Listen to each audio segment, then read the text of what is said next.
Previously on YGO from Zero. I actually think this format is really cool. Of course, many people might not enjoy it because it's really determined by the Raigekis and Dark Holes and other just broken removal spells that you draw over the course of the game, and it has incredibly powerful defensive tools like Waboku and Ultimate Offering as well, which can make games really just slow down to a crawl and make them last a very long time.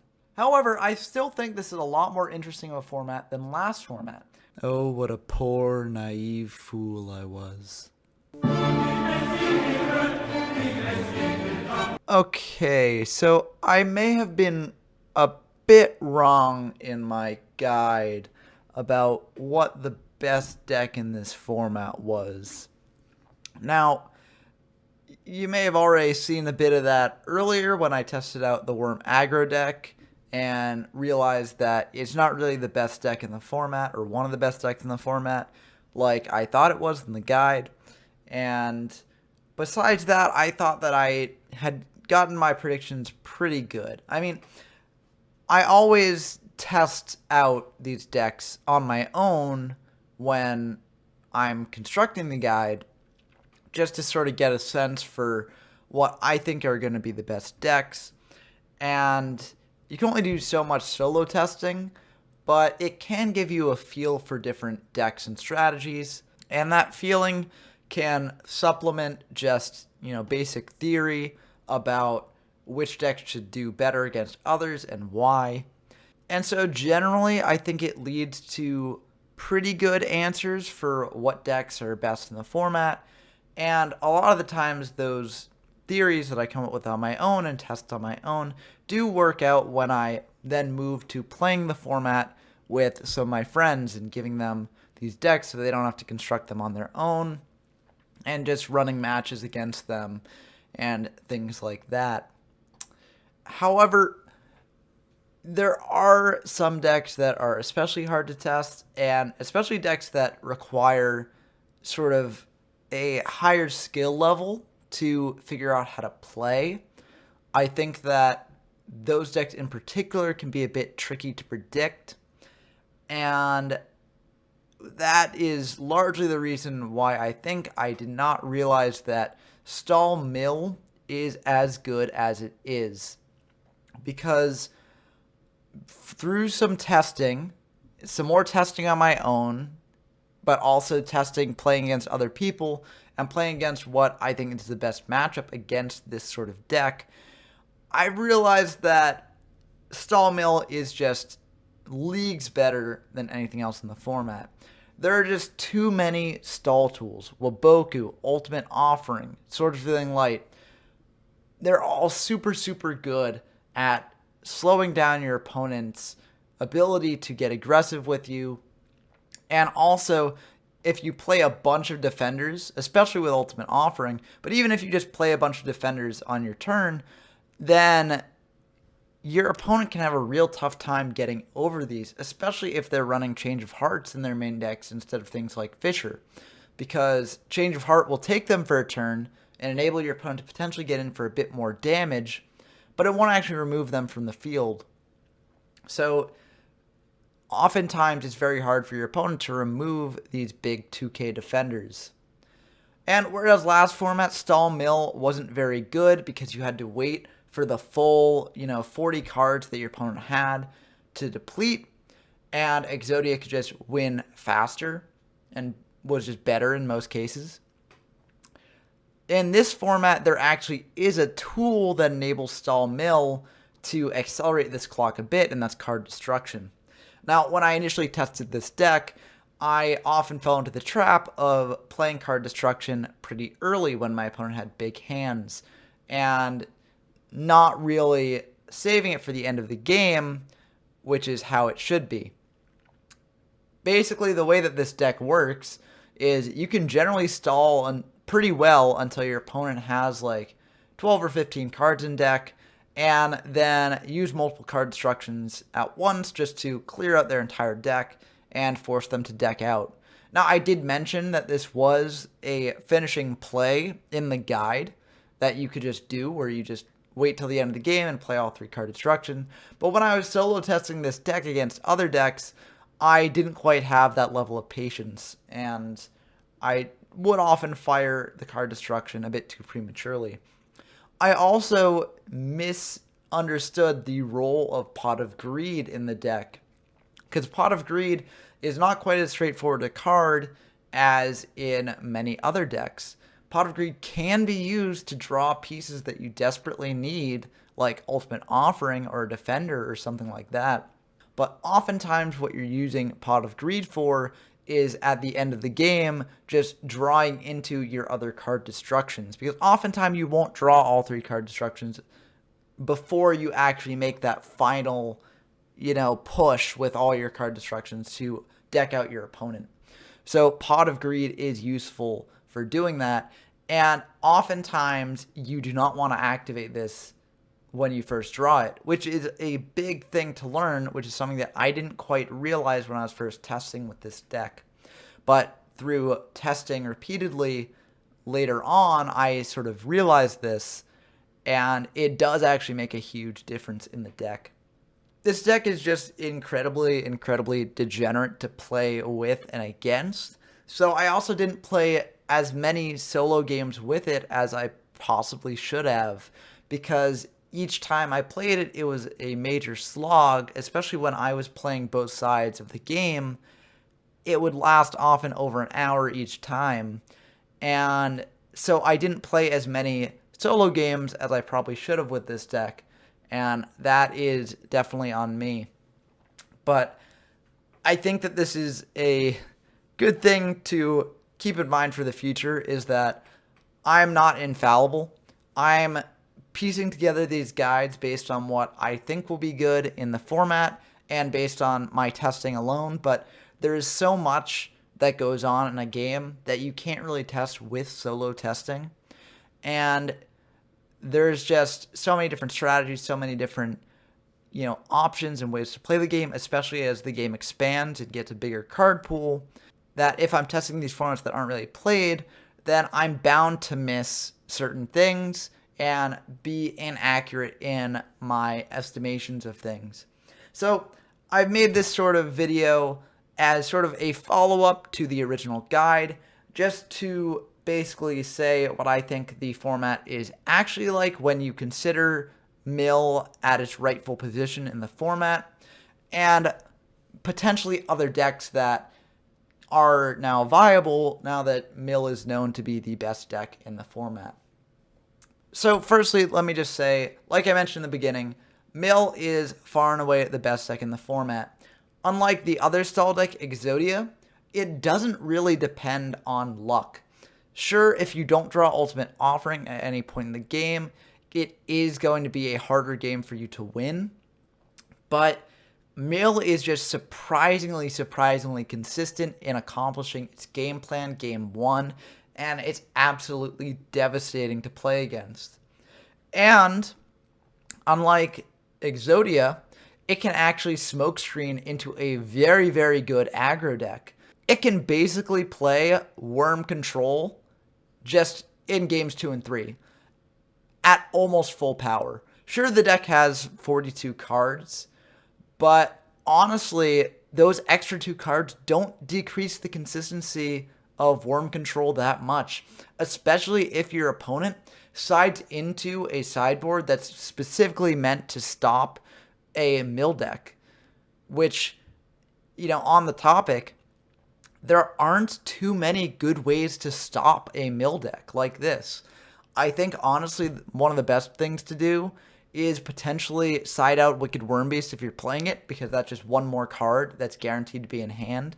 Side out things like Trap Hole, because you're not going to be summoning much with the Mill deck. Maybe side out Sword Revealing Light as well. Just the typical sort of ways to side against a stall strategy. But honestly, that doesn't even matter too much against the Mill deck, because the Mill deck's all about just decreasing your opponent's resources and dismantling their hands eventually. So I think that it's a very hard deck to side against, especially when you have to consider this powerful smokescreen aggro strategy that it can side into. So I just think that Mill sort of falls into a similar category that Exodia did last format, where game one, it's basically guaranteed to win. And then games 2 and 3, it's a bit more iffy. It really depends on whether your opponent side decks correctly and whether you side deck against them. But it just comes down to like, if you side correctly, you will win pretty much all the time if you guess correctly what your opponent's siding. And that just makes it an even more degenerate deck, just like Exodia was in the last format. And it's just incredibly, incredibly frustrating to deal with, especially because mill games often go much longer than Exodia games did. Exodia games, if your opponent drew all 5 pieces early, at least the game was over, right? It's frustrating that you didn't really have a chance to play against it and prevent them from getting those Exodia pieces, but at least it was over and done, and you could move into the next stage of it, which would be more of like an aggro mirror match or something along those lines. Mill, on the other hand, is a lot more frustrating. Sure, there's a bit more interactivity. You can artificially try to decrease your hand size by overextending on the board and by just using up your spells and traps prematurely.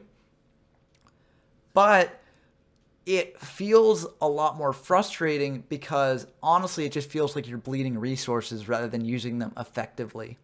And a mill game can last really, really long. Like, oftentimes, you will have to draw down to about 12 cards before the mill player can actually kill you.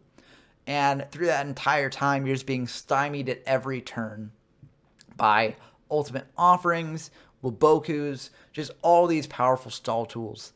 So the mill deck is just incredibly frustrating to play against, and it's also incredibly frustrating to play, in my opinion.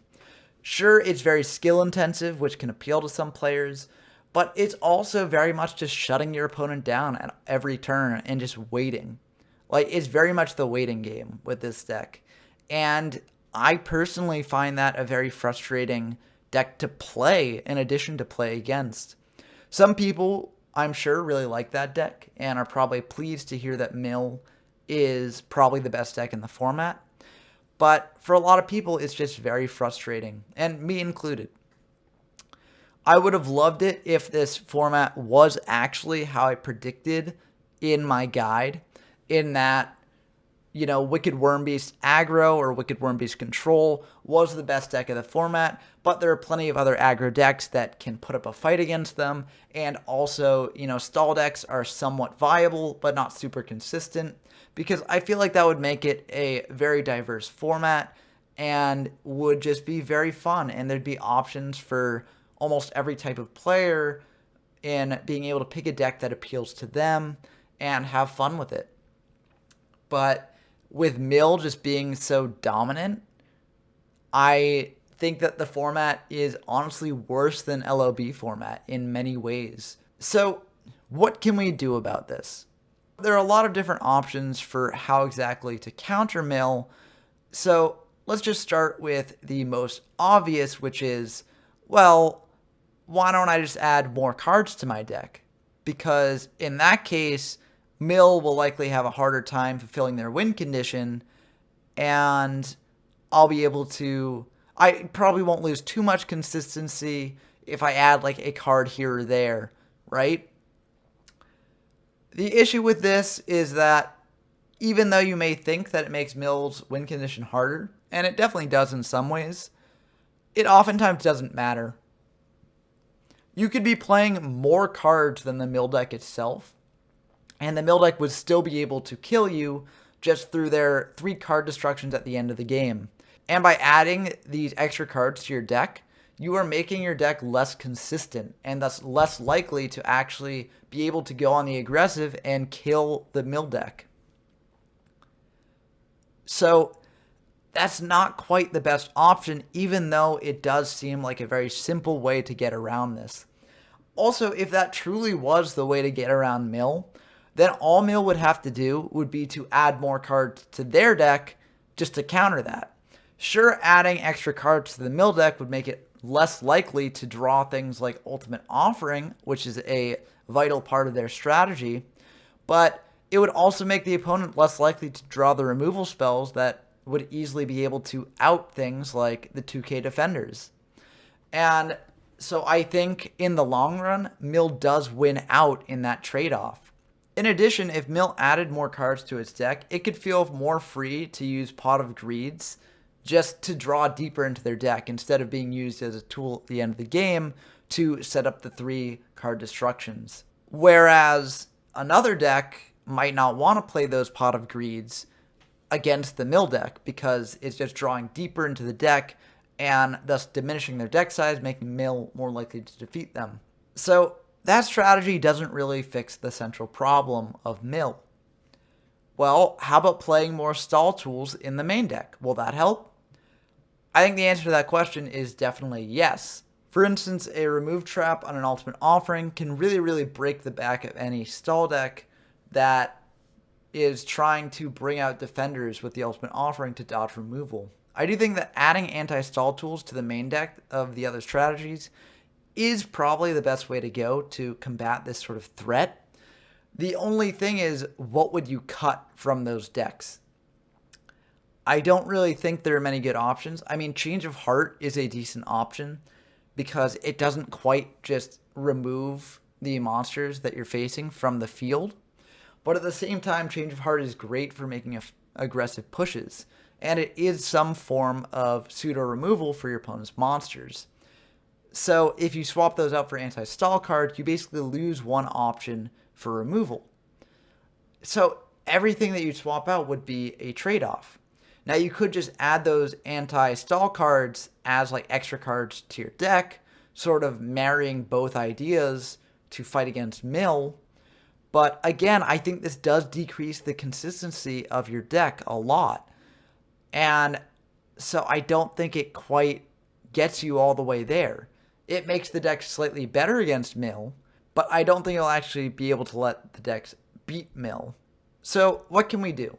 Well, the way I see it is that you can either make an aggro deck tailored specifically to defeat Mill, or you can make a good aggro deck.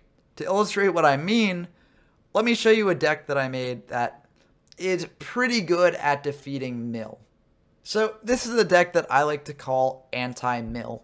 Basically, the idea behind it is that we pump it full with a bunch of 4-star beaters that we can summon out at any time, and we maximize the amount of removal that we have. So we have 3 Dark Hole, 3 Fissure, 3 Raigeki. We got the 3 Change of Heart with 3 Summon Skull. We got 3 Stop Defense. We got 3 Trap Hole, 3 Reinforcements. We just have got the whole 9 yards here. And we also pump it full of anti-stall tools. So dispels, remove traps, things like that. And the idea here is that, this has 51 cards, which makes it a lot harder for Mill to actually deck it out. And also it has all these anti-stall and aggressive tools that will enable it to get enough damage into Mill before Mill can actually kill them. And I think this deck actually does pretty well. In solo testing, which, as I've mentioned before, it has its flaws because there's so much that happens actually in-game between other people that you can't account for with solo testing. In solo testing, this deck does win a fair amount of the time. I haven't actually brought it to just test with other people because these games are miserable. They last generally around an hour and 30 minutes, if not more. And they just go on forever. They're not fun for either side. It's just, I'm not going to subject people to that unless they actually are heavily invested in this format like I am. So I do think that this anti-Mill deck can beat the Mill deck so inconsistently. And it can also, funnily enough, side into a Mill deck of its own, which is an incredibly funny side deck option if you go up against a regular aggro deck. The only thing is that it's not good against any regular aggro deck. Sure, you can side into Mill for those games, but then game 3, you're going to likely lose. So you're going to lose game 1 because it's just not as consistent as a regular aggro deck. You may win game 2 by surprising them with a smokescreen into mill. But game 3, you're probably losing either way. If you switch back to the original version of the deck that's more aggressive in the hopes that your opponent will side into anti-mill, then even if they do side into anti-mill, they've still got a better aggro deck than you do, and so you're going to lose. If they do side into anti-mill, then they've got ways to get rid of all your stalls cards, and you're likely just going to lose. Especially since the deck is not consistent enough to actually be as good as the regular mill deck, because it's running 51 cards.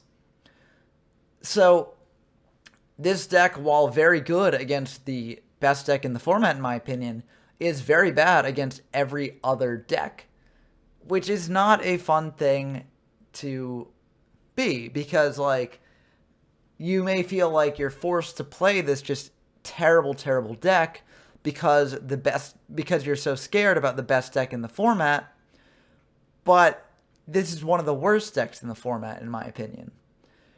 So all in all, it just makes it so that this format is actually, in my opinion, worse than LOB format, which is a really big shame, because I think that this format has a lot of cool things going for it when mill is not the best deck in the format. Like, I think the Wicked Worm Beast is really cool. And as I've said in previous videos, I really like the Worm control deck. It's really fun to play, and I think that, like, while it's probably the best aggro deck when facing other aggro decks, I think there's actually a lot of cool interaction that can go on, and it's definitely not, like, head and shoulders the best deck, you know? It actually has intense games against these other aggro decks that really either side can win. So it's just a shame that a format that on first glance may seem like it fixes all of LOB's problems actually does not. It actually does the opposite, making a much more degenerate stall deck much more viable, and basically forcing players to play this sort of monstrosity of an anti-mill deck against it if they want any chance of competing. Now, I'm planning on showing a matchup between mill and Tribute Aggro, which I think Tribute Aggro is the best of the sort of regular aggro decks at defeating mill. It has the best chance of winning, just because it can leverage the removal option of Summon Skulls plus Change of Hearts. So I actually think it has the best chance of winning against mill. And you'll see that just mill just completely annihilates it. And I hope that will be a good lesson on why mill is so powerful and so degenerate in this format. I'll try to also round up some people to play some mill versus anti-mill matches just to see how it goes in an actual game. But listen, those are going to be really rough. I'm not sure if I can get someone willing to subject themselves to undergoing that sort of thing. So I may either just show a version of myself playing in solo mode between mill and anti-mill, or I may just not show the video at all and just jump directly into a tier list rankings, forcing you to take my word for it. I don't quite know. What I do know is that mill is honestly powerful enough, in my opinion, to be essentially a tier 0 deck, in that it's just a deck that all the other, decent decks in the format cannot deal with. And the only deck that can deal with it is this horrifying monstrosity that loses to every single other deck. So I am very disappointed that, unfortunately, the format did not turn out as fun as I expected. But I feel it's my duty to document my discovery here, and luckily the next format apparently gets much better with Yugi Kaiba. And also with Yugi Kaiba, a fair amount of people do play it. So I will be able to actually test out decks against other people who know the format much better than I do. And will actually be able to get a more accurate guide up the first time, as opposed to for this format where I was basically flying blind. But I think that's going to do it for this video. If you have any other ideas for how decks can sort of stand up to the mill menace, or if you think that I'm just overhyping mill, maybe I got in a couple of lucky games with mill and it sort of warped my whole perspective on the deck, then please let me know down in the comments below.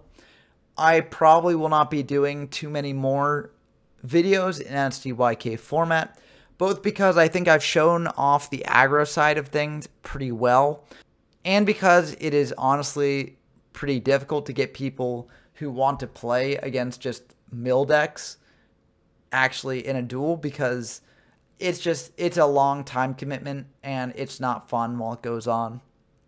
So this may be one of my last SDYK format videos. Maybe at some point in the future, if people express more interest in the format and want to explore it more, I will put more videos up. But until that point, I think that there's not much more I can really do in this format on my own. So I'll be starting to gear up to jump into Yugi Kaiba format, which will hopefully be a lot more fun. But until next time, I've been Ben from YGO from Zero, and I'm signing off.